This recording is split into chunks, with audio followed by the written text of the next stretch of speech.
The Shoeshine Boy. "Mister, clean your shoes." A pack of plastic insoles popped up in front of my eyes. I looked down to my somewhat worn suede shoes and shook my head. In that city, you can't make a single step on the streets without somebody calling you "Seom, motorbike," or lotto tickets during the days, massage at night. So when I'm walking, my eyes are fixed on the ground, totally like the Shoeshine kids. "I have real good protector for suede," I heard him say. The insole disappeared. Instead, the boy showed me a notebook and textile protector, the same that I use at home. Normally, the Shoeshine kids use water and detergent to do the job. It was a nice surprise. I looked up. A skinny boy, 15 or 16 years old, stood in front of me. He had dark tanned skin. He wore a dark button-down shirt to cut off faded jeans and flip-flops that were too big for his feet. He didn't look very friendly, like he didn't really care. It was strange that I never dared to look straight into the eyes of a Shoeshine boy before. Perhaps I must have felt awkward to do so I always only shook my head. Or maybe I didn't want to see how little hope disappeared so quickly in their waiting eyes, when my no, polite but firm and cold as ice was heard. "Let me clean your shoes, sir. It's special shoe, so only 8,000. I guarantee that you won't be pleased." I looked around.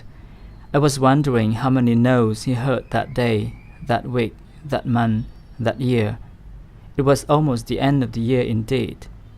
He would be able to reset his disappointment indicator to 0 soon, if he wanted to. There were only people wearing sandals around me.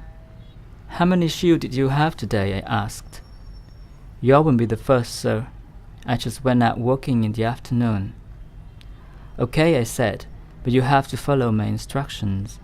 I am a hard person to deal with, especially when it comes to clothes." It appeared that a hotel manager in Dong Khoi Street gave him a used notebook protector. That day, when he was passing by, it started to rain heavily, so he hid himself from the rain near the entrance of the hotel. When the rain stopped, the streets were wet, and few hotel guests asked him to paste their shoes. Perhaps they were afraid that the water would destroy the leather.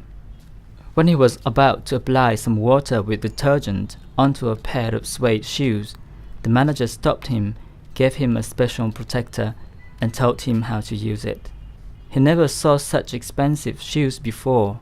From that day, he started paying attention to the shoes people were wearing. Soon he could identify shoes within a minute. When the leather was soft, polished, and didn't have cracked, it meant it was conserved properly. Wooden or leather soles mean expensive. Studs in the sole meant they were handmade. He stayed with his family in District 2. He came to the town by the ferry. His only dream was to open a shoe repair shop. People only pay attention to the leather, you know, but it's the sole that is the most important part. He used a small brush to clean up my shoes and tried to impress with his professional knowledge.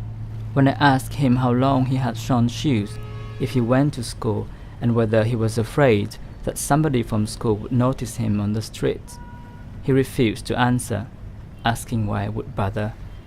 When he gave me back my shoes and received the money, he added, "Please remember to buy shoe trees. They keep a good shape for your shoes."